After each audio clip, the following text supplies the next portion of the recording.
Hola amigos de Latinoamérica, yo soy Jay Asensio y los invito a que sigan el podcast del QDesign, el cual es un espacio de divulgación abierto para tratar de temas de ciencia, ingeniería y tecnologías espaciales en compañía de profesionales latinoamericanos apasionados por esta área, que son referentes al evento QDesign. Por ser latinoamericano, algunas veces tendremos episodios en portugués, español o en ambos idiomas. Hoy, por ejemplo, hablaremos de detección remota con una especialista invitada de origen brasileño. Esperamos con esto romper las barreras del idioma y cultura para poder crear una comunidad latinoamericana más unida en temas espaciales.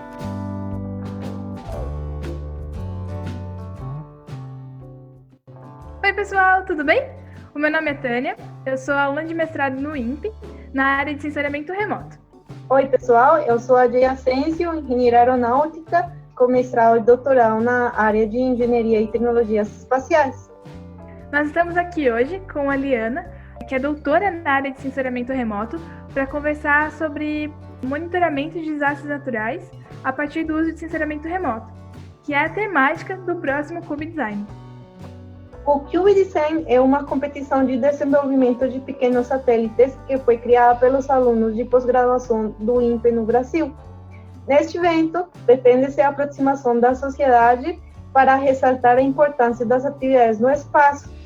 Ele também permite estimular os alunos de diferentes níveis escolares no desenvolvimento de habilidades profissionais essenciais na área aeroespacial.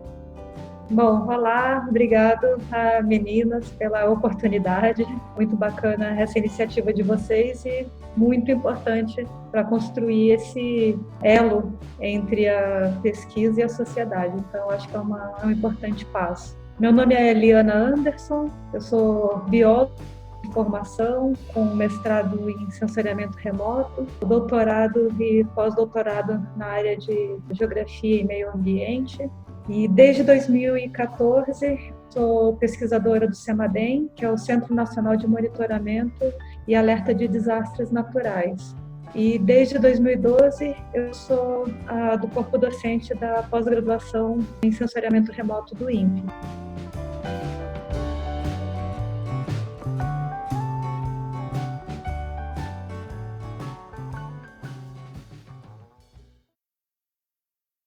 Considerando que o QDesign esse ano tem uma vertente voltada para aplicações de sensoriamento remoto, a gente gostaria de saber, Liana, se você pudesse explicar para a gente uma contextualização breve do que é o sensoriamento remoto. Sensoriamento remoto é uma palavra bem pouco usual na língua portuguesa. E eu lembro que a primeira vez que eu escutei foi quando eu fui fazer a minha inscrição para o mestrado em sensoriamento remoto. Eu acho que é um termo que eu me inscrevi para o mestrado em 2002 e de lá para cá ganhou uma popularização muito maior. E a popularização da palavra, da definição de sensoriamento remoto, eu vejo muito associada à popularização da disponibilidade das imagens em aplicativos, na internet, de uma forma que todas as pessoas têm acesso. Em geral, a gente tende a pensar em sensoriamento remoto como a aquisição de dados por satélites, mas, por definição, a gente pode entender como uma coisa muito mais abrangente, né? A coleta de dados por todos os sensores que estão localizados remotamente, né? Ou seja, não estão junto com a pessoa no momento que o coletor de dados ali, ou a coleta de dados está sendo realizada. E nesse contexto, eu acho que é muito interessante a gente pensar na história do sensoriamento remoto no Brasil e eu acho que no mundo mesmo, né? Aqui eu vejo até, já estou entrando na segunda pergunta, né, da importância do sensoriamento remoto, mas a história ela é mais fluida, né? Essa parte assim da importância da coleta de dados, dos sensores remotos, das imagens, eu acho que tem um grande marco que é no final da década de 60 e 69, quando os primeiros astronautas chegaram à Lua e tiraram uma fotografia do planeta. Eu acho que é uma imagem famosa, né? Acho que chama The Blue Earth, alguma coisa assim, dá para conseguir. Eu acho que é do Armstrong essa foto. É muito interessante porque acho que é a primeira vez que nós, seres humanos, observamos o nosso planeta tal qual ele é. E o que me chama mais atenção nessa imagem, que é tão antiga e faz realmente a gente refletir, é o fato de você ver o planeta que não existem linhas divisórias de países. Né? Eu acho que é uma mensagem muito forte, principalmente no momento agora, né, que existe essa grande crise mundial, essa pandemia, realmente entender que a gente vive em um sistema fechado. E esse sistema fechado é o nosso planeta, né? E estamos todos juntos nele, não tem escapatória, né? Então, eu acho que eu vou resgatar depois a imagem e mando para vocês. Eu tenho alguma apresentação, porque ela traz essa profundidade do entendimento, né? De quem somos, aonde estamos e que, independente das diferenças culturais, religiosas, linguísticas, estamos juntos e o planeta é um só. E no início da década de 70, começam os primeiros satélites meteorológicos a serem lançados, né, com a série do NOAA, do GOES. E naquele momento o foco maior é realmente o entendimento da atmosfera, né, de como existia essa circulação dos grandes padrões, né. E somente no final da década de 70 e início da década de 80 que começaram a tentar lançar satélites mais específicos para o monitoramento da parte terrestre do planeta, né? Então a gente vai vendo que tem uma mudança, não uma mudança de foco, né, mas a complexidade ou a forma de trabalhar, o objetivo dos estudos foram sendo expandidos ao longo do tempo, né? Então a gente vem de uma linha de desenvolvimento tecnológico associado ao desenvolvimento científico, né? Que é a aquisição das imagens desde os grandes processos meteorológicos até você estudar, por exemplo, a estrutura de uma árvore com LiDARs hoje, né, a estrutura da floresta, né? Então, o nível de detalhamento, essa mudança de escala, de possibilidades do que você consegue adquirir com os dados, teve uma revolução imensa. E essa revolução está um pouco associada a essa estranheza que eu mencionei no começo da palavra sensoriamento remoto, que ela era praticamente inexistente, né? Eu não terminologia, eu vi até a cara da Tânia, né, falando, nossa, não, né?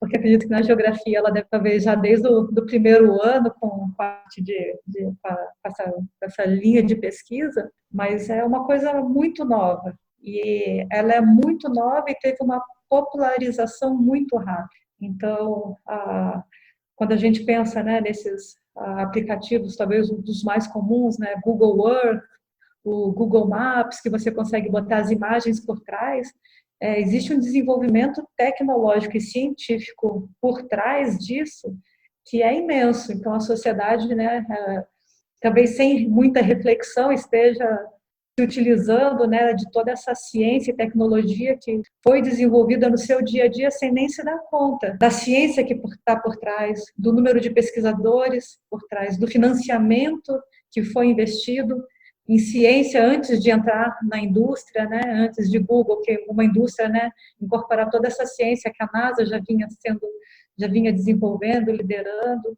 Então, nesse aspecto, eu acho que o sensoriamento remoto pode ser uma boa forma da gente repensar a importância da ciência para a sociedade, para as pessoas que utilizam as ferramentas sem se dar conta dessa importância. Quando a gente fala de ciência, não é a ciência do Brasil, a ciência da NASA, não é a ciência da ESA, da Europa, mas sim uma ciência que é colaborativa, né? Eu acho que muita gente de diferentes instituições do Brasil fez o mestrado no Brasil, fez o doutorado fora, passou uma parte do sanduíche fora, foi fazer um pós-doc, a gente interage com pesquisadores de diferentes países, então tem essa cultura da ciência, essa cultura de compartilhar conhecimento e gerar conhecimento juntos é muito importante.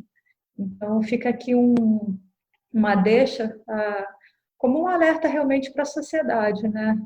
A gente precisa da ciência, precisa do investimento, porque não é só a vacina do coronavírus, mas é como a gente sai da nossa casa e chega em um lugar que a gente não conhecia antes de uma forma, né? Olhando no celular tão rapidamente, com todas as implicações que existem, né? Para a nossa vida, direta e indiretamente, né? Tem todos os aspectos que às vezes impactam a gente diretamente, mas tem os impactos indiretos, e tem a ver com por exemplo, as pesquisas associadas à questão de mudança e uso de cobertura da terra, a emissão de gases de efeito estufa através das atividades de desmatamento e queimada, que vão gerar essa mudança no clima. Então, uma definição boa de sensoriamento remoto, eu acho que continua sendo aquela imagem de 1969, que é: estamos em um sistema fechado, temos que cuidar muito bem dele. Juliana, você estava falando que tem também essa parte de observação porque são diferentes fenômenos que há nesse sistema fechado que a gente está, que também que pode acontecer abruptamente. Por exemplo, neste caso, todo mundo está em sua casa, em isolamento social por causa do coronavírus, e a gente tivesse, por exemplo, um evento desses que pode, um desastre natural, por exemplo. Qual seria, nesse caso, a importância, não somente dos médicos e os cientistas que trabalham para conseguir a gente ter um alívio no sistema de saúde, e, em geral, o que está acontecendo, quais seriam as vantagens de observar a Terra desde fora para conseguir minimizar os efeitos de uma catástrofe ou um desastre natural que possa acontecer nestes momentos que a gente está? Não, sim, e esse é um ponto muito importante, né? É o que a gente sabe, né, um pouco da lei de Murphy. As coisas não acontecem da forma mais fácil para lidar possível.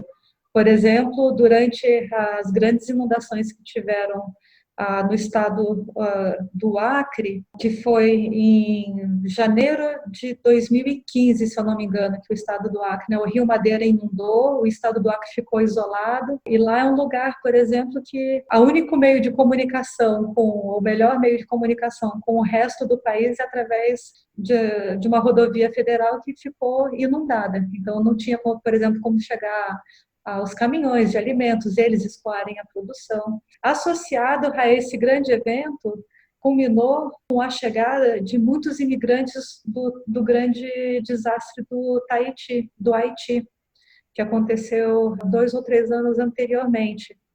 Então, você tem um estado que está em uma situação de calamidade pública, enfrentando todos esses problemas, né, de alimento, de sobrevivência, de pessoas isoladas, de perda de produção, com a chegada de uma população no estado de vulnerabilidade muito forte, e uma população que, quando eles chegaram na fronteira ali pelo Peru, a população das cidades que são fronteiriças ali praticamente dobrou.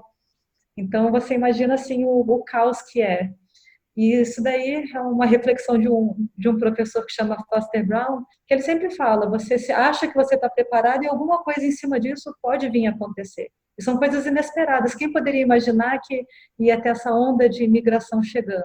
Então, quando você pensa, né, que um evento em cima do outro, como a Jay está falando, né, de um desastre, que pode ser, a gente realmente pode se preparar para o pior, esperando que ele não se concretize. E esse exemplo do Haiti, eu acho que foi um dos primeiros grandes momentos. Talvez tenha tido eu me recordo, talvez no Tibete, mas desse do Haiti eu me lembro fortemente, que a comunidade de sensoriamento remoto se uniu e eles começaram a ter esse desenvolvimento de citizen science, que é a ciência cidadã. Então, eles abriram algumas plataformas, né, como foi um grande terremoto, que simplesmente, a gente pode falar que destruiu todo o país.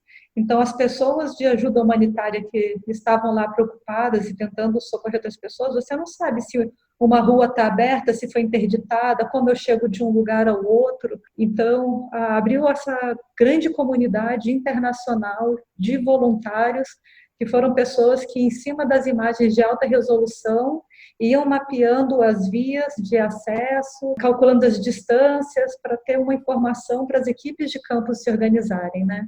E depois disso já tiveram alguns grandes desastres que, de forma colaborativa e voluntária, muitas das pessoas da área de geociências, de sensoriamento remoto, de cartografia, se uniram e de novo eu estou falando de um público internacional, se unindo a fim de gerar informações para subsidiar a tomada de decisão e as ações locais, né, por parte desses países que foram devastados. Então, com o passar do tempo, eu não acompanhei isso muito de perto, mas eu sei que hoje é um pouco mais organizado isso, já existem protocolos de como você definir, escolher a área que você vai fazer para evitar, né, que às vezes nesse momento de crise é tanta vontade das pessoas ajudarem, às vezes tem pessoas duplicando o trabalho, né?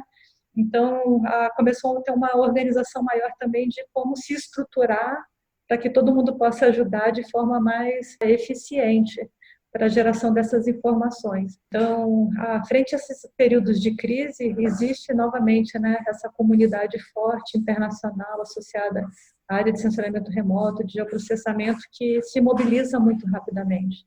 Até agora, com esse momento do coronavírus que a gente está vivendo, eu faço parte da lista, do grupo de editores da Revista Brasileira de Cartografia, e a sociedade brasileira, né, que são as pessoas envolvidas nessa revista aqui, eles estão desenvolvendo vários estudos, e você vê de diferentes universidades do Brasil, gerando os mapas e tentando gerar essas informações que são utilizadas, né, pelas secretarias de saúde, a tentativa de colocar algumas plataformas online.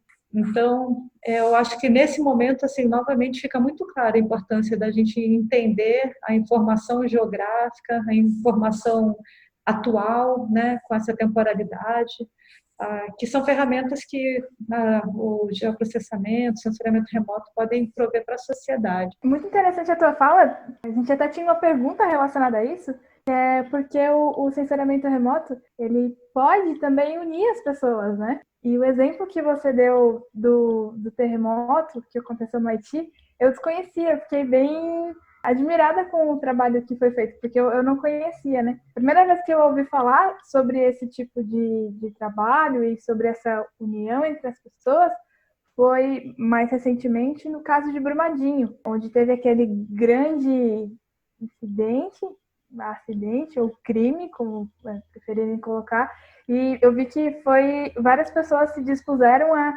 fazer o mapeamento daquelas áreas, né? Mas de modo geral, e aí entrando na pergunta, você acha que a comunidade que trabalha com esses dados, que trabalha com imagens de satélites, ela é unida em âmbito de Brasil, de América Latina ou mesmo do mundo, a partir da experiência que tu tem? É muito unida, Tânia, mesmo porque a comunidade não é tão grande. Né, a gente está, né, se eu me considerar talvez como a terceira geração de doutores no Brasil, né, a gente está muito perto é uma ciência muito nova e não existem tantas pessoas. E aqui no Brasil, menos ainda, né? Se eu não me engano, você está sendo orientada pelo Yoshio Shimabukuro, é o primeiro pesquisador nessa linha do INPE, né? A primeira geração de pesquisadores. Então, além de ser uma ciência jovem, de não ser tão difundida, e o fato dela ser jovem e não ter tantas pessoas é pelo alto nível de tecnologia que é exigido, né? Quando eu fiz o meu mestrado, isso é 2002, não faz tanto tempo assim, tinha software livre. A gente comprava as imagens de sensoriamento remoto, né? Se eu não me engano, era $150 cada cena. Eu trabalhei com 5 cenas no meu mestrado. Hoje você tem uma base de dados de todas as imagens do mundo inteiro, de graça, que você faz o download em poucos minutos, se você tiver uma conexão boa, e se você não quiser fazer o download, você processa na nuvem. Isso tudo era absolutamente impensável há um tempo atrás. Trabalhar com 5 imagens, eu trabalhei com sensor modes com 1 ano de dado. Foi logo que ele tinha sido lançado. Parecia revolucionário o que eu estava fazendo. E olhando pelo que existe na ciência hoje, é muito bobo o que foi feito, né? Então, assim, é uma área que avançou muito, essa parte da tecnologia. E o fato da comunidade não ser tão grande, eu acho que faz com que ela seja muito unida. E é outro ponto, não sei, pode ser uma visão um pouco romântica, né? Mas é a forma que a gente entende o espaço, a forma que a gente enxerga o planeta, a hora que a gente vê os fluxos, as informações, os ciclos, né? De ser tudo tão interrelacionado que acredito que as pessoas já se aproximem das outras com menos barreiras, né? Com mais abertura, entendendo que, né, estamos juntos para colaborar e aprender mais, né? Não sei se por exemplo, fazendo um paralelo com a minha visão, por exemplo, do que a gente vê dos laboratórios de genética ou da indústria farmacêutica, né, que existe uma corrida, talvez uma disputa maior entre eles, né? Eu acho que na nossa área existe uma... Não sei se é real essa impressão ou não, mas na nossa área eu acredito que existe uma percepção de colaboração e abertura muito grande. Então, acredito que é todo mundo muito unido.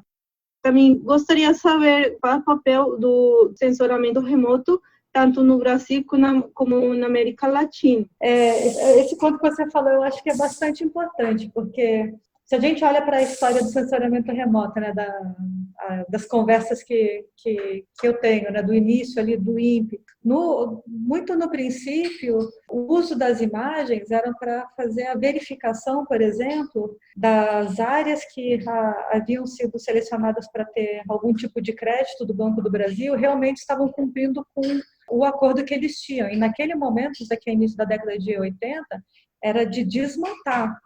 Um dia você pede para a Tânia, pode pedir para o Valdete contar essa história, né? Então era para monitorar, para ver, olha, as pessoas tinham, né? Aquela era uma política diferente, era um momento da história diferente, né? De colonização, de expansão agrícola.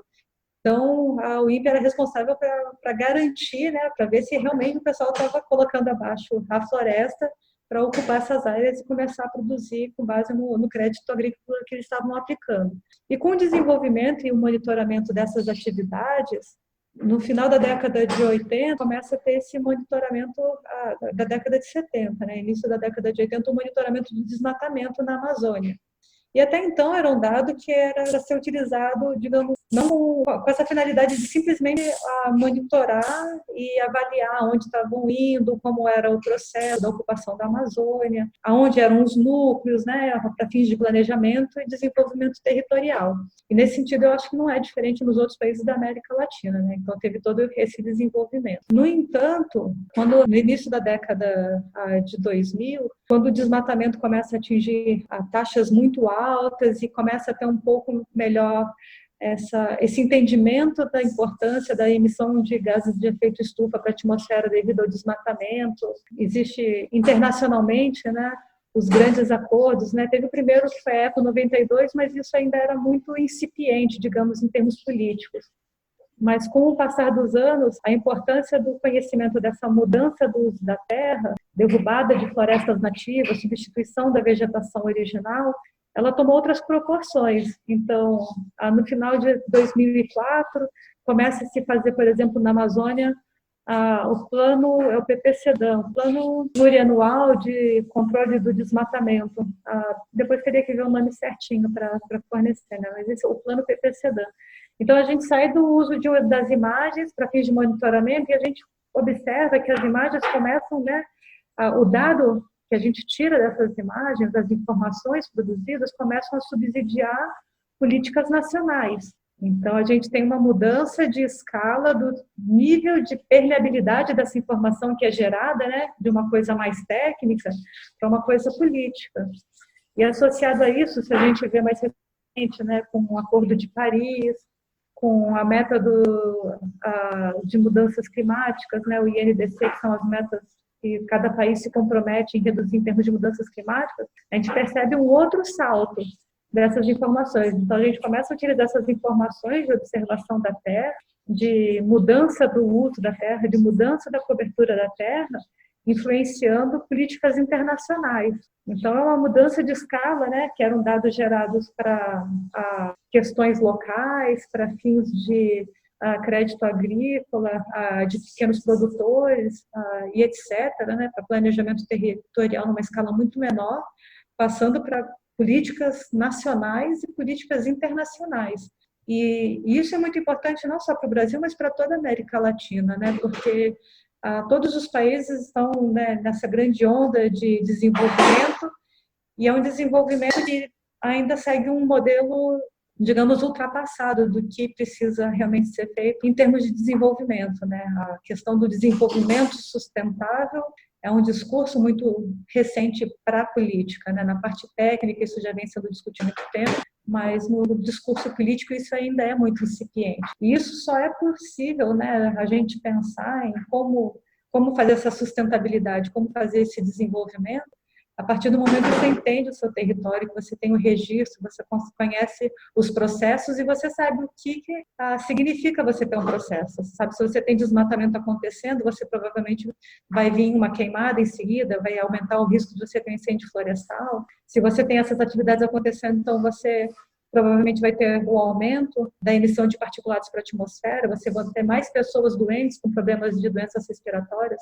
aumento na mortalidade infantil, aumento na mortalidade de idosos. Então, esse tipo de informação é chave, né, para a gente pensar em termos de desenvolvimento, de planejamento territorial e da sustentabilidade para onde esses países devem seguir, que é um modelo muito diferente do que foi utilizado, por exemplo, pelos europeus e pelos Estados Unidos, né? A gente não tem exemplos de quem a gente vai se inspirar para buscar esse novo desenvolvimento. A gente vai ter que criar a nossa história, né? Nós como Brasil e nós como América Latina. É muito louco pensar que o sensoriamento remoto, num primeiro momento, ele foi utilizado para verificar se a floresta havia sido removida em detrimento de uma produção agrícola ou pecuária, né? E que hoje em dia o caminho é meio que o inverso, né? A gente usa o sensoriamento remoto para identificar as áreas de remoção de floresta para tentar frear essa remoção, né? E, de modo geral, assim, como que tu vê isso, assim? Porque você atua na área de sensoriamento remoto, né? Como que é para ti ver essa mudança tão intensa? A gente sempre fica refletindo muito sobre isso, né? Principalmente quando vai para o campo, conversa com os produtores. Uma vez a gente foi fazer uma entrevista com o Sindicato de Produtores de Soja de Sinop. E foi muito interessante, porque ele trouxe, né, a história dele, que a gente escuta por aí, né, são pessoas que migraram da região sul no final da década de 70, nesse caso era para o Mato Grosso, para começar a produção, e ele fala assim, né, não sei se a palavra é angústia, né? Mas de você que toma essa decisão de sair do seu estado natal, da sua terra, a fim de se mudar para uma outra região inóspita, né? Que tem todas as suas dificuldades em desenvolvimento para fazer a produção agrícola, com incentivo. Você faz aquele baita investimento pessoal, financeiro, familiar, com todas as implicações que tem, para 20 anos depois o governo falar, não, agora vocês estão fazendo tudo errado, não é para desmatar, é crime. Então, eu acho que tem diferentes aspectos, né? Quando a gente pensa nas pessoas que realmente vivem lá e que enfrentaram essa situação, né? Não é muito diferente do que a gente observou no ano passado, né? A gente tem uma lei que regulamenta toda a questão de como você desmatar, o que pode ser desmatado, quanto pode ser desmatado, onde pode ser desmatado, e você tem um discurso político falando, não, pode desmatar, né? A gente realmente precisa abrir mais áreas na Amazônia. Então, como produtor, eu fico imaginando as pessoas que vivem essa realidade, estão lá, você está sempre recebendo informações contraditórias, seja por via legal, né, das leis, seja pelo discurso político. Então, isso daí gera, obviamente, uma crise, uma ansiedade social profunda. E também abre oportunidades, né? Digamos, os oportunistas que veem ali a chance, né, de grilagem, de especulação da terra, né, do crime ambiental que pode passar percebido. Então, eu acho que tem que ter os pés muito no chão quando a gente pensa nessas medidas como tratar a questão do desmatamento, particularmente, porque tem impactos muito grandes na vida das pessoas que vivem lá, né? Em cada capital da Amazônia, se a gente faz a conta, é quase 1 milhão de pessoas, né? É muita gente vivendo na Amazônia sendo impactada por qualquer medida política. Mas as medidas políticas não poderiam estar, né, do discurso político, não poderiam estar acima do que a lei regulamenta, né? Então, a gente tem um sistema de leis, no Brasil o pessoal fala, né, são as leis mais bonitas que existem, são muito bem pensadas, são muito bem estruturadas, mas a gente tem uma grande dificuldade na implementação e na manutenção para que essas leis realmente sejam efetivas. Então, eu acho que se a gente conseguir aplicar a questão legal, e o sensoriamento remoto é chave para isso, né? Hoje a gente tem a tecnologia, a gente sabe o quanto foi desmatado e onde foi desmatado. A gente também sabe aonde estão as propriedades particulares. A gente tem o CPF das pessoas, a gente pode dizer quem está desmatando e onde. E aí, se a pessoa tem a licença, ok, esse desmatamento, né, é legal. E as áreas que são ilegais, a gente também tem condição hoje de fazer a aplicação dessa lei.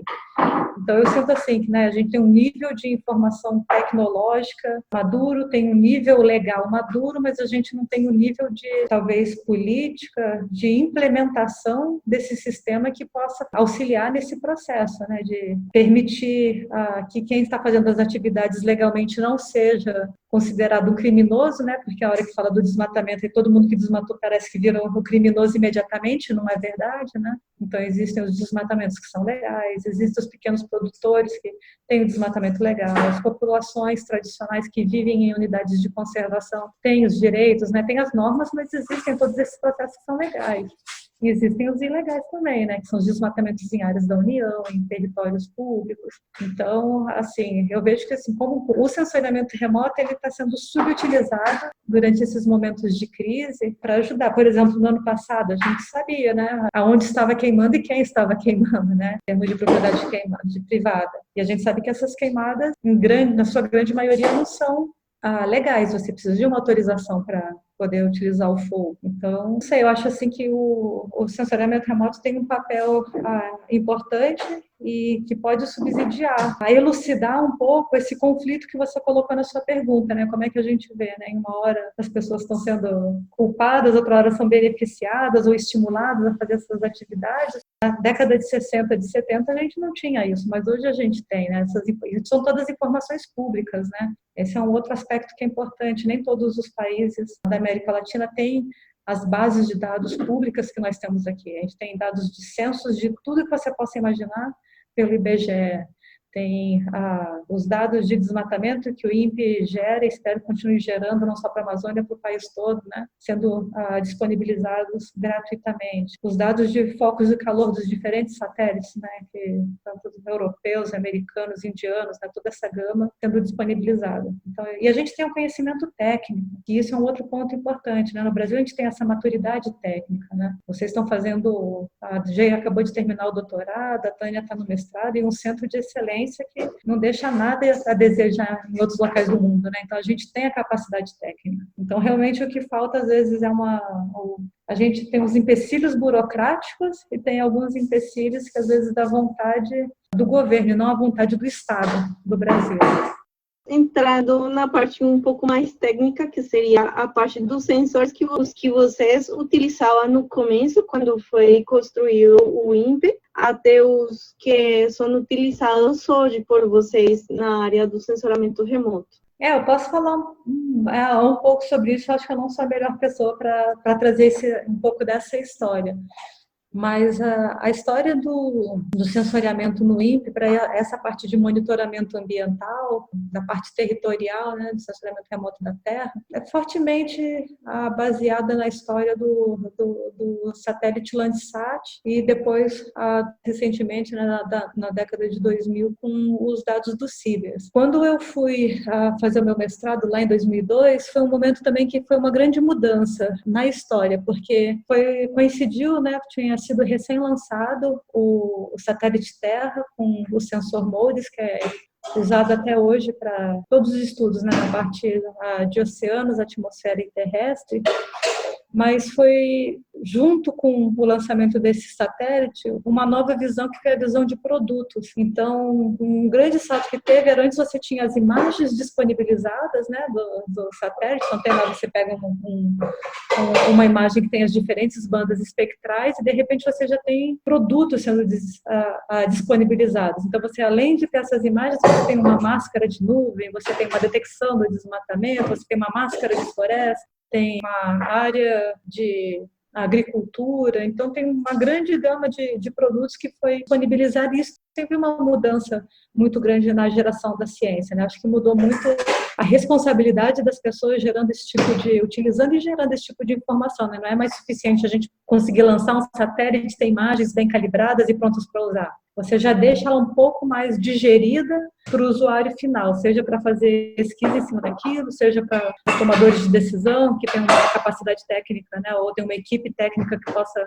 rapidamente utilizar esses produtos, né, que já estão prontos. Acho que um exemplo disso, né, na nossa área, o Global Forest Watch utiliza dados em tempo quase real para monitorar o desmatamento em todo o planeta. Então, você tem sempre aí os boletins sendo gerados automaticamente, você recebe. Então, se você é um jornalista que é interessado e quer escrever sobre o tema, ou um político que quer entender, você tem informações muito rápidas, né, em um dado, uma série histórica grande, né? Não adianta você saber só o que está acontecendo agora se você não tem um contexto histórico para saber de onde vem essa mudança e para onde ela está indo. E depois do MODIS, eu acho que teve uma abertura muito grande a outros produtos e outras instituições lançarem, né, os satélites. Hoje tem o programa Copérnicos, eu não saberia dizer o nome de todos os satélites que coletam dados e estão lá. A NASA também lançou diversos sensores. O Brasil, né, lançou o CIBERS no ano passado. Foi no ano passado, foi no início desse ano. Então, eu acho que eu lembro da minha aula de sensoriamento remoto, a gente tinha uma tabela que tinha o nome dos satélites e dos sensores, né? A gente tentava decorar para as provinhas que a gente tinha na época. Hoje em dia isso não faz mais sentido, né? E você tem um avanço muito grande também dos sensores aerotransportados, né? De LiDAR e de sensores hiperespectrais, que é uma outra tecnologia, um outro tipo de refinamento. Então, né, você falou que você está trabalhando com os nanosatélites, né? Eu não conheço muito disso, mas a gente sempre fica pensando, né? Poxa, todos os estudos que a gente faz, a gente sempre coloca a cobertura de nuvem como uma grande limitação. Com nanosatélite, você vai ter uma constelação que talvez nuvem não seja mais o problema, sabe? Talvez o grande problema seja o volume de dados, né? Como é que a gente vai processar e tirar alguma coisa disso aí? Então, a gente está sempre desenvolvendo e o desenvolvimento está vindo muito rápido nessa área, né? Aproveitando, então, o gancho da temática de desenvolvimento tecnológico, acho que a gente pode abrir um pouco para, até você mesmo comentou, para a Jenny falar um pouco sobre como que esse outro lado da moeda, né? Porque se houve desenvolvimento tecnológico para a gente com o maior número de dados, também paralelo a isso, aconteceu um desenvolvimento na área de tecnologias espaciais. Então, vou passar aí a palavra para a Jenny falar um pouquinho sobre isso também. Eu vou fazer um pequeno resuminho do que temos em termos de tecnologias de nanosatélite. Eles começaram a ser nomeados, principalmente na parte acadêmica, pelos QSAT. São um conceito que vem desde 1999 com dois acadêmicos que idealizaram um pequeno satélite com pequena massa e estandarizado e desafiava a filosofia de custos por meio de usar componentes que são de prateleira, ou seja, componentes que você pode achar em qualquer comércio de eletrônico. Então, esse era o conceito básico, porque ele, na parte educativa, quem concebeu isto foi para permitir a que os estudantes universitários pudessem estar envolvidos em um projeto espacial completo e pudessem aprender.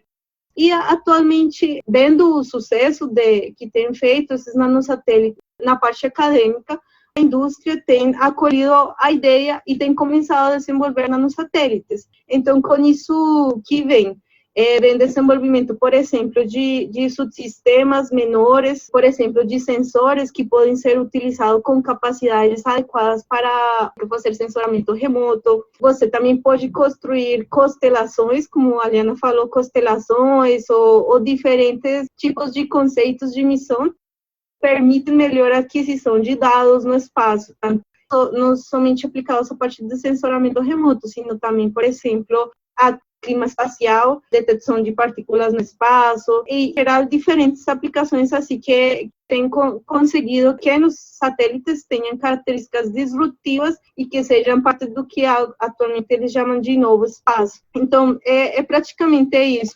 Com respeito à parte do sensoramento remoto, uma das características boas que é ter essas constelações de pequenos satélites, a partir de que você vai enviar satélites que são baratos, econômicos e pode testar muitos conceitos e demonstração tecnológica, você também tem um tempo de revisita. Entre mais satélites você consiga mandar, E outra das vantagens também é a resolução espacial, que também é uma das coisas que tem sido melhoradas nos últimos tempos. Então, eu queria te introduzir mais ou menos isso, Liana, só para a gente falar de o que você acha do desenvolvimento dessas tecnologias. Também porque no futuro, outros conceitos de emissão, até acho que já está acontecendo isso com a que você mencionou, com a Copérnicus e a Sentinel e a Planet, também são, por exemplo, constelações de satélites de maior porte, trabalhando em conjunto com satélites pequenos. Então, isso é um futuro que vem. Acho que, como você falou, vai complicar um pouco mais a vida para vocês, porque pela quantidade de dados, mas eu queria também discutir contigo sobre que vantagens você vê. Eu acho que esse é um ciclo é um feedback positivo, né? A gente consegue avançar a ciência, aí consegue avançar o desenvolvimento, né, de dados, e essa capacidade de processamento sempre vem em seguida, né? Acho que a história se repete um pouco como no começo, né? A gente só tinha o Spring disponível para a gente processar dados, né, que é o software livre desenvolvido pelo INPE, tinha seus desafios, e hoje você tem, né, por conta da demanda, né, olha, agora tem um monte de satélites produtos, de repente começou a surgir diversos softwares livres, né, e esse número de dados aumentou tanto, falando, não adianta mais que a gente não consegue mais baixar para o nosso PC, não dá para processar tudo, que não tem espaço suficiente. Então, criou-se essa possibilidade, né, do processamento na nuvem. Então, está sempre... ciência avança, a técnica corre atrás e depois ganha escala, maior número de pessoas vai usando, né? E eu acho que esse ciclo é extremamente saudável, porque todos os aspectos a gente sempre conseguiu cada vez mais popularizar mais, né? Olha, hoje, né, você não precisa ter verba para comprar a licença de um software, você não precisa ter verba para comprar uma imagem que 20 anos atrás você comprava, né? Um Landsat da vida, você pagava por cento. Então, está sempre popularizando, aumentando a disponibilidade, e por conta de toda essa facilidade da rede, né, não é uma ou duas vezes, né, que eu paro para pegar tutorial no YouTube, ver como faz algum tipo de processamento, alguma técnica para aprender alguma coisa. Então, o aprendizado, né, que pelo menos ele está disponível, não sei se ele é acessível para muita gente, mas já está sendo disponibilizado por diversas fontes, meios, muita gente interessada em fazer programas livres, em tutoriais. Muitas das revistas científicas hoje, né, eles já pedem para você depositar também o código que você usou para processar os dados daquele determinado artigo. Tem revistas que já estão se especializando em publicar base de dados, né? Então você já pega, processa, gera os produtos, já deixa disponibilizado para a próxima pessoa, já não precisar fazer todo esse caminho, já pega de onde você parou para partir para novas análises. Então a gente está ficando um pouco mais eficiente, um pouco mais ético, porque, né, a gente está abrindo o acesso a muitas pessoas para terem, né, não produtos, programas, códigos, mas existem alguns bloqueios ainda, por exemplo, né, acesso a revistas científicas. A gente não consegue, né, acessar muitas delas, então, mas eu acho que isso é uma questão de tempo, né? O surgimento das revistas Open Access veio muito em relação, né, a essa popularidade que tem as revistas Open Access. Uma parte do argumento falam que, né, você colocou, publicou, mas uma outra parte da moeda é que existe a necessidade para ter acesso à informação científica, né? E ela é cara e ela é monopolizada, né? Então, a gente está em um caminho de melhora contínua. E com isso vem os aprendizados, né? Eu acho que a comunidade técnica, científica vai acabar levando adiante aquilo que é mais relevante, que é mais correto. Então, tem um processo, digamos, de seleção natural dentro da qualidade, das melhores práticas que vai acontecer ao longo do tempo, né? Acho que a gente não precisa se preocupar muito com isso. Talvez isso mesmo que você falou, que a democratização da ciência está cada vez mais aumentando. Por exemplo, no caso dos nanosatélites, diferentes comunidades científicas que antes não conseguiam desenvolver os satélites de grande porte, geoestacionários ou de telecomunicações, eles são demasiado caros e para aplicações de observação da Terra também tinha satélites muito caros. Agora, você desde sua comunidade, desde uma universidade, pode começar esse desenvolvimento, que desde que seja bem feito, vai dar um resultado excelente para você conseguir esses dados ao seu país. É muito legal isso. E essas mudanças estão acontecendo muito rápido com a gente, porque a gente está tendo que aprender de uma hora para outra. Exatamente isso, você falou. Agora está na internet e as pessoas estão mostrando como fazer. Mas aí a gente tem que mudar todo o tempo, se capacitar o tempo todo para conseguir fazer e conseguir esse avanço que talvez estes tempos está sendo para impulsar o que é a ciência com esse tipo de coisas que permitem países pobres ou pessoas que não têm todos os recursos para construir coisas muito caras, conseguir ciência para eles. Acho que acho uma parte muito positiva isso. Interessante isso, porque ao mesmo tempo que a gente está vendo toda essa onda, né, como você mencionou, existe também na sociedade toda uma crítica à ciência, uma incredibilidade em relação à ciência. Então, é um momento que, assim, de uma certa forma, é muito perturbador, porque a gente observa essa longa história, né, da construção do conhecimento científico, do desenvolvimento tecnológico, e, por outro lado, né, de repente você fala, né, terra plana, essa altura do campeonato, né, que acho que pode até ter surgido como uma brincadeira, mas, de repente, você tem pessoas realmente usando a cabeça e refletindo, chegando à conclusão, né, para elas de uma forma lógica que talvez seja plana mesmo. Então, isso tudo é muito assustador e eu acho que é perturbador, né? Mas eu acredito também que, como a gente fala um pouco, né, uma expressão, é uma fase. E que fase, mas é só uma fase. A gente vai se recuperar dessa cortina temporária que a gente escuta bastante.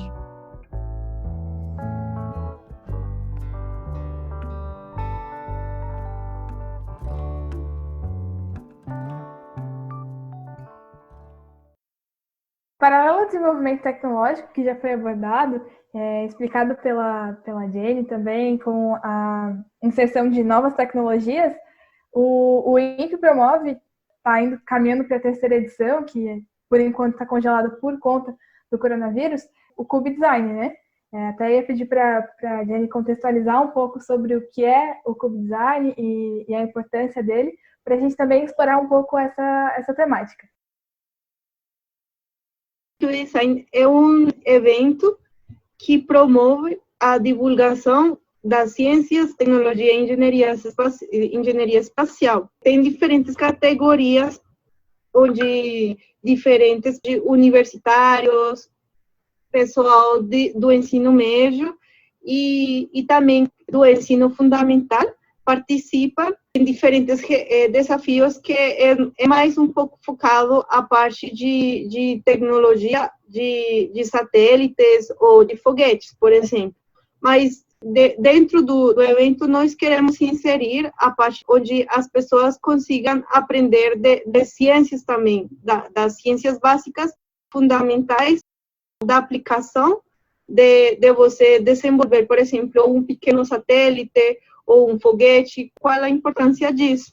Então, para isso, eu também queria te perguntar uma coisa, Liana. Você que acha da importância de você como profissional para o desenvolvimento de um satélite?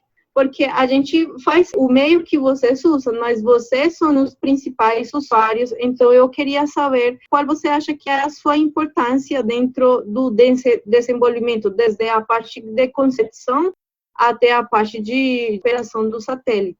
Essa proposta do Cube Design é muito revolucionária no sentido de uma ação real de aproximação dos cientistas com a sociedade através da educação, que eu acho que esse é um gancho extremamente importante.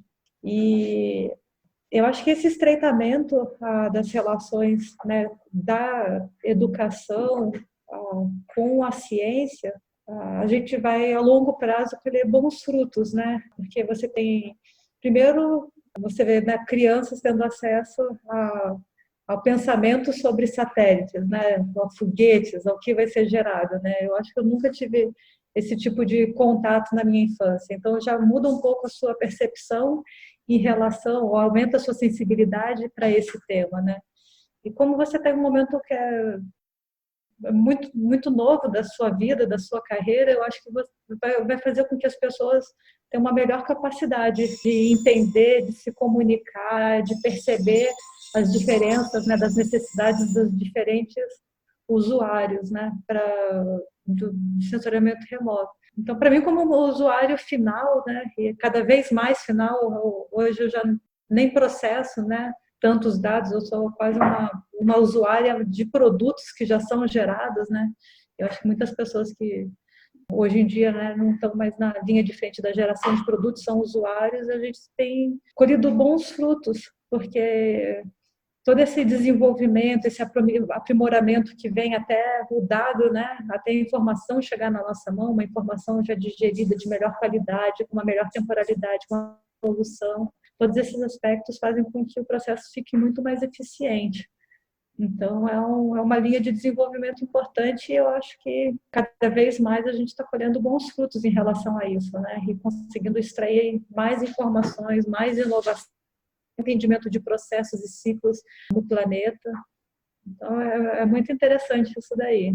É muito curioso porque existe o desenvolvimento dos satélites e conforme ele vai aumentando, a demanda de conhecimentos por parte das pessoas que se utilizam desses produtos, que se utilizam dos dados desses sensores, também vai aumentar, né? Então, puxando um pouquinho a sardinha para o lado do sensoriamento remoto, você vê aplicações para as pessoas de sensoriamento remoto atuarem também no meio de... mais para auxiliar mesmo, as pessoas que desenvolvem as plataformas, os satélites e tudo mais? Eu acredito que sim, mas talvez a pessoa que possa falar um pouco mais sobre isso é a Jay, né, pelo departamento que ela fez o doutorado, como isso vem sendo. Como a gente é um usuário muito na ponta, acaba que a gente não, eu pelo menos eu não sou muito consultada pelo pessoal que está na parte de desenvolvimento. Mas eu acredito que, como existe um diálogo aberto na comunidade, na ciência, nos artigos, né, indicando aonde precisa vir desenvolvimento, quais são os caminhos, os trabalhos futuros, aonde estão as limitações, né, por exemplo, os dados os produtos de área queimada que a gente trabalha. Existem diversos produtos sendo, né, desenvolvidos por muitas instituições, né, pelo mundo, no Brasil também, e é um dado que você pode pegar... 100% dos artigos vão falar. A gente sabe que é subestimado, precisa de melhorias, a gente tem essas e essas dificuldades. Então, como existe esse registro da ciência, né, do desenvolvimento ao longo do tempo, quem está em desenvolvimento tem essa condição de ter acesso a essas informações dos diferentes campos, né, indo atrás de artigos, e, quando necessário, também, né, se aproximando dos usuários. Talvez esse paralelo que você fez, né, de quem está desenvolvendo para mim, usuário, é o paralelo que eu faço da posição que eu estou para frente, né? Então, eu trabalho muito perto de tomadores de decisão, de pessoas, né, Secretaria do Meio Ambiente, que utilizam os dados para a gente saber como que a gente precisa preparar essa informação, qual que é o formato, de quanto em quanto tempo. Para vocês é mais interessante um relatório ou um mapa mostrando onde está? É melhor divulgar pelo site, por uma lista de e-mail, ou enviar por uma lista de WhatsApp, né? Então, acho que a ponte que você sugeriu, eu faço o começo da ponte da próxima etapa, né? Que é a utilização desses dados para fomentar tomadores de decisão, gestores, e o próprio nosso conhecimento do mundo tal qual ele é, né? Sim, Eliana, a gente falava era porque quando você está tanto na parte da concepção da missão, como ao longo do ciclo de vida do satélite, por exemplo, você tem diferentes entradas que seriam os requisitos que são estabelecidos por a parte que utiliza essas aplicações. Mas eu vejo que realmente você trabalha mais de perto realmente com o usuário final. Então, nessa parte de desenvolvimento, realmente não entraria a tua parte para, por exemplo, especificação de resolução da câmara, especificação da resolução temporal. Essas são coisas que a gente trabalha somente na parte de desenvolvimento, porque você tem as pessoas, tanto os engenheiros como o pessoal de sensoramento remoto, como meteorologia, entre outras profissões, que dentro mesmo da profissão, a ciência é isso, você se especializa em uma área e a gente termina fazendo mestrado, doutorado nessa área, e esse é um tema específico que leva a você a estar tanto no desenvolvimento, como na aplicação, como em implementação dos produtos que são feitos. Bom, voltando um pouquinho ao QB Design, eu não expliquei mais ou menos em que consistiam todas as 3 categorias principais. A primeira seria a categoria QBSAT, ela é dirigida para alunos de pós-graduação e alunos de graduação. Esses alunos, eles têm uma missão de desenvolver um QBSAT de 1 ou 2 unidades. Eles são unidades estandarizadas, como eu tinha te comentado anteriormente, que eles têm que realizar uma missão, que é a narrativa desse ano de sensoramento remoto, imaginamento de desastres naturais. Então, a gente tem 3 diferentes desafios que são focados a tanto a pessoa aprender da importância do sensoramento remoto, como também eles aprendendo o desenvolvimento mesmo do satélite, de criar um produto espacial, de gerenciar seu projeto, de criar todas as bases para fazer um produto que tem uma aplicação real. Então, nesse contexto, a gente criou uma narrativa que foi colocada no regulamento. Acho que eu consultei a Liana para isso, na verdade. Saudações, somos uma organização que se preocupa com a preservação ambiental, tanto natural quanto social. Estamos sensibilizados pelos numerosos acontecimentos desastrosos que temos visto nesta última década e nos entristecemos com a cicatriz física, muitas vezes aberta, que nos fere como sociedade. Ao longo da história humana no planeta Terra, temos vivenciado diferentes desastres ambientais, seja por forças naturais ou influências antrópicas, fenômenos naturais repentinos como furacões, tempestades tropicais, inundações, erupções vulcânicas e terremotos, assim como outros mais lentos, como secas, derretimento glacial, elevação do nível do mar e processos de degradação do solo podem impactar o meio ambiente de forma desastrosa, sendo ameaça constante a diversos ecossistemas. Para agravar a situação, existem também os desastres ambientais, produtos do incorreto planejamento por parte de corporações e que têm resultado em grandes tragédias para populações próximas das áreas afetadas e contribuído para a degradação do meio ambiente. Infelizmente, temos atualmente diversos exemplos de desastres ambientais de influência humana na região da América Latina, como rompimentos de barragens de rejeito, derramamento de óleo sobre rios e oceanos, alagamentos urbanos, queimadas criminosas.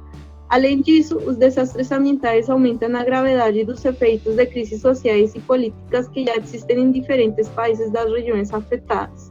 Nesse contexto, entendemos que a ciência, tecnologia e engenharia atuais devem estar alinhadas para procurar soluções e prover suporte quanto aos desastres ambientais. Especificamente, sabemos que as aplicações satelitais têm providenciado nos últimos tempos soluções para a observação de alguns riscos repentinos e lentos causados por desastres naturais e ainda podem ser úteis para a observação de desastres ambientais. Estamos dispostos a contribuir para mudar esse cenário. Sabemos que a rápida detecção de um desastre bem como o acompanhamento de uma evolução são essenciais para reduzir seus impactos mais perversos. Desse modo, acreditamos que o uso de tecnologias espaciais tem grande potencial para tal tarefa. Contudo, ainda somos uma empresa pequena, portanto, dispomos de recursos limitados em que podemos contratar somente QBSATs de até 2 unidades.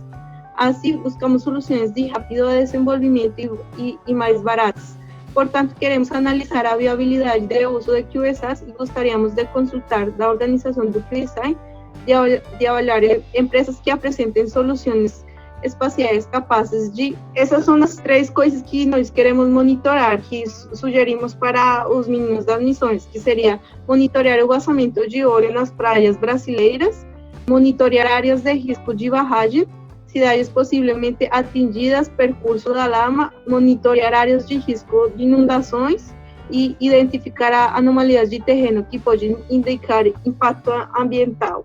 Eu estou te falando da narrativa para te perguntar sobre a importância desse monitoramento de desastres. Por exemplo, o último que teve, que foi em Brumadinho, qual foi a importância, qual foi o papel do sensoramento remoto dentro dessas atividades e até para introduzir ao pessoal que vai trabalhar no desenvolvimento para saber qual é a importância de você realizar uma boa aplicação nesse trabalho. Infelizmente, esses exemplos que você traz são situações, né, realidades para o Brasil, todas ocorridas, né, nos últimos 2 anos. A gente tem um pouco de cada uma desses desastres sendo observados, né? Particularmente em relação a essa parte do evento de Brumadinho, que é um pouco nas palavras da Tânia, de um grande crime, né? Tanto Mariana quanto Brumadinho, né? São 2 grandes eventos. A população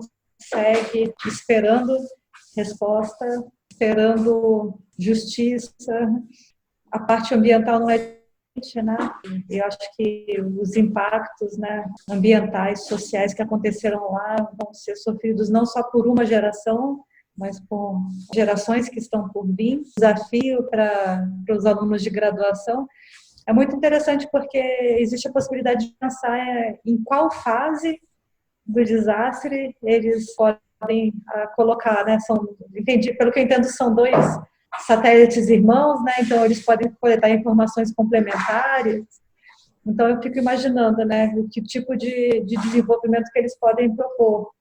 Então, Liana, nesse caso seria um satélite, só que 2 unidades pelo tamanho. Pode ser, por exemplo, um CubeSat é um cubo de 10 por 10 por 10. Seria as medidas estándar delas. Aí 2 unidades seria de 20 por 10 por 10.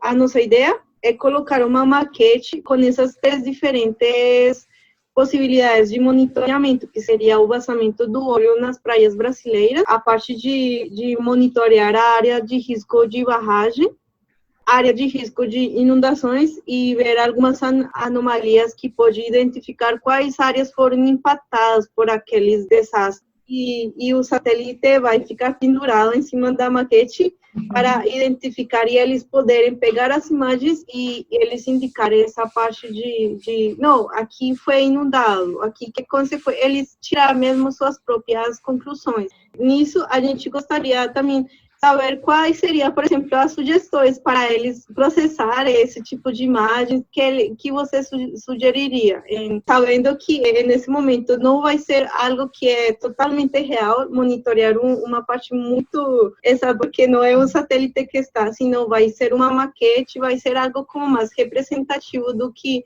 seria um sensoramento remoto de algum desastre. Não sei se teria alguma dica para eles, no processamento. Talvez assim, em termos para esse tipo de aplicação, uma coisa que a gente a resolução espacial talvez a informação crucial, foco que a gente precisa focar, né? Não adianta ter uma baixa resolução espacial e observar, né, ter uma área grande imagiada que não vai resolver o problema, né? Então, tanto para você ver, se quiser fazer o imaginamento, né, de área de barragem, das áreas de inundação, né, possíveis de inundação, a área impactada, a resolução espacial vai ser uma questão chave. A gente sabe que a resolução espacial ela vai vir em detrimento da resolução temporal. Então, nesse sentido, eu acho que é importante para as equipes pensarem bem no foco do que realmente eles imaginam que vai ser útil esse produto que eles querem, né, colocar no mercado junto com essa empresa fictícia que vocês estão propondo, né? Então, por exemplo, se você quer utilizar para fazer a parte de área impactada, então você precisa você não precisa de uma resolução temporal tão fina, pelo menos a parte de risco da barragem, das áreas impactadas, porque você precisa de uma informação com uma alta qualidade em relação àquilo que foi afetado. E isso pode atrair interesse de refinanciamento por outros tipos de negócio.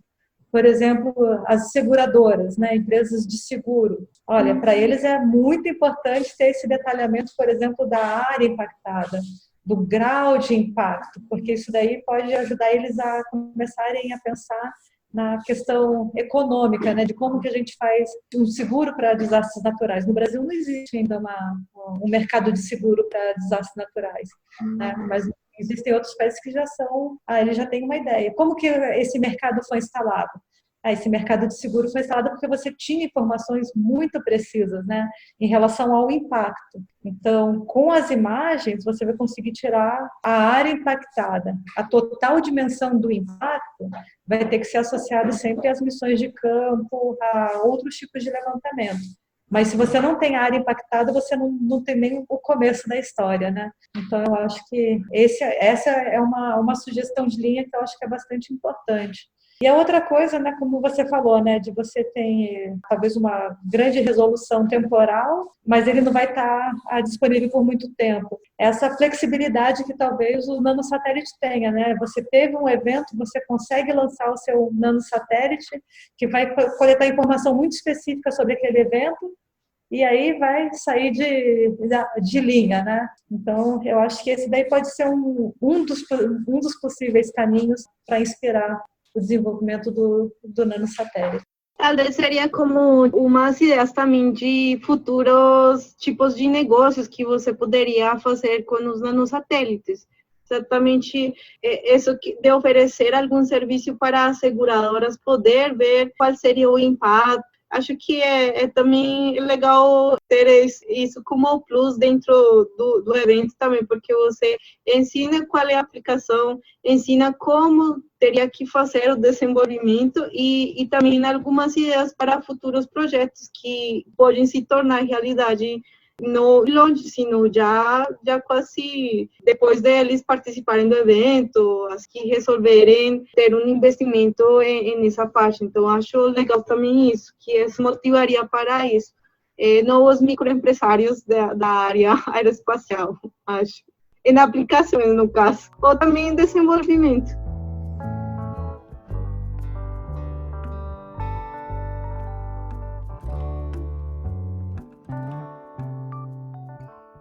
Para terminar esta conversação de hoje, eu gostaria de saber de vocês, meninas, alguma recomendação pode ser um livro, uma publicação científica, ou um vídeo no YouTube, um canal, alguma série, algo que vocês gostariam de recomendar para o pessoal que está nos escutando. Não é tão trivial, porque eu fico pensando assim, né?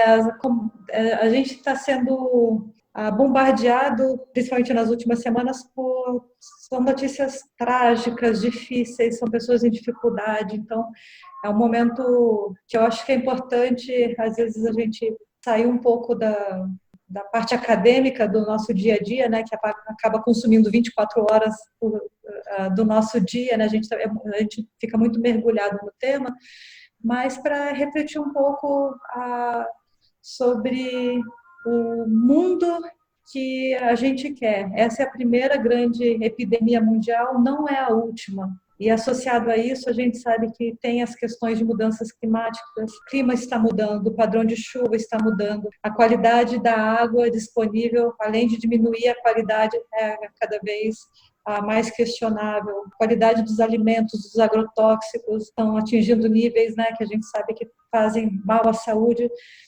Então, pelo menos agora que a gente está em casa, não é nem recomendar um livro nem nada, mas é recomendar uma autorreflexão e pensar, de fato, assim, que mundo a gente quer continuar vivendo, né? Somos jovens, e que mundo a gente quer deixar para as pessoas que vêm aí, porque vai ser um mundo diferente do que a gente viveu, é um mundo que está mudando muito rapidamente, recursos naturais vão ser muito mais escassos, e talvez um questionamento que vale a pena é do que a gente realmente precisa para viver bem.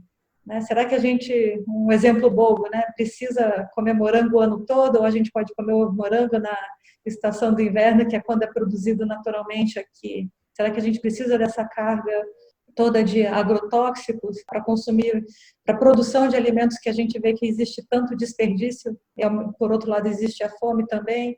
Então, eu acho que a gente pode pensar em um mundo que a gente gostaria, como a gente pode ajudar a esse mundo ser um lugar mais justo, mais saudável, mais ético, com uma melhor distribuição de renda, né, com mais sustentabilidade. E tenho certeza que, independente da área de cada pessoa, todo mundo pode ajudar e tem boas soluções e pode ter ações, né, que você executa, coisas que você faz na sua casa, nas suas práticas. Será que você precisa realmente fazer esse voo de avião e produzir essa poluição, ou são coisas que você consegue resolver talvez remotamente? Então, acho que esse daqui é um momento muito bom para a gente refletir sobre as nossas práticas e como a gente quer viver.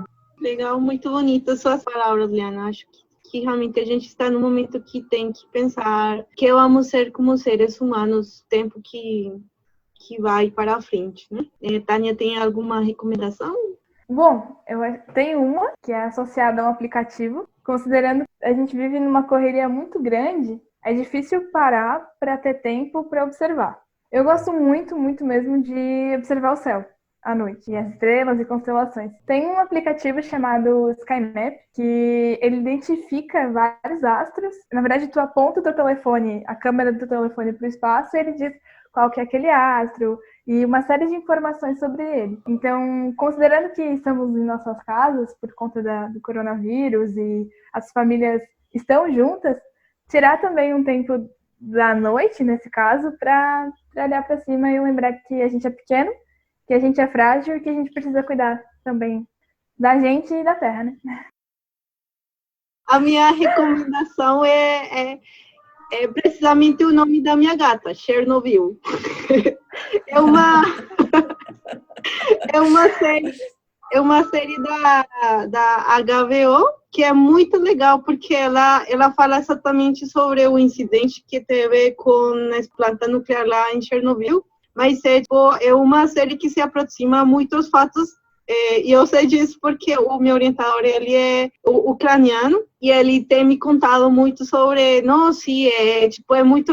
muito louco ver também as imagens, muito parecido como quando era criança e tal, e é o mais parecido que eles viram do que aconteceu nessa planta nuclear, e é também para ensinar as pessoas que a ciência realmente é importante. E também tem um jogo entre a ciência e a política, que às vezes as coisas são manipuladas e muitas pessoas podem morrer, pode ter muitas consequências por causa disso. Então, essa é a minha recomendação. Muito obrigada, Liana, por teu tempo, e Tânia também. Obrigada, Tânia, obrigada, Jay. Foi muito legal essa conversa com vocês e deu saudade de ver vocês ao vivo. De jogar bola também. Jogar futsal, que é uma coisa que a gente ama tanto, ela não consegue arrumar o tempo. Talvez a Tânia, de repente, se anime a começar a jogar esse ano, quando as coisas voltarem à normalidade. Então, é isso aí. Muito obrigada, foi super legal, gostei muito. Tá bom, eu também. Obrigada, viu? Boa tarde e bom fim de semana também para vocês. Para vocês também, tchau. Tchau.